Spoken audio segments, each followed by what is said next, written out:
بسم اللہ الرحمن الرحیم۔ السلام علیکم۔ آج آپ کی خدمت میں صلاۃ و تسبیح کا طریقہ بتائیں گے۔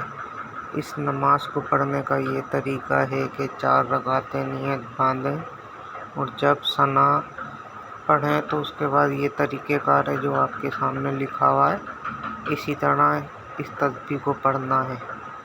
اس تسبیح کو پڑھنے کے بعد آپ کو جو ہے اسی طریقے پر عمل کرنا ہے۔ ساری ترکیب میں نے لکھ دی ہے، تو اسی طرح سے اس کو پڑھ کر نماز شب برات جو کل آنے والی ہے، شب برات کل رات جاگنی ہے، تو اس لیے میں نے اس پہ ویڈیو بنا دی ہے تاکہ اپنے سبسکرائبروں کو صلاۃ و تسبیح کا طریقہ بتا دوں۔ تو ویڈیو اگر اچھی لگے تو آپ کو چینل کو سبسکرائب ضرور کر دیں اور کمنٹس میں بتائیں۔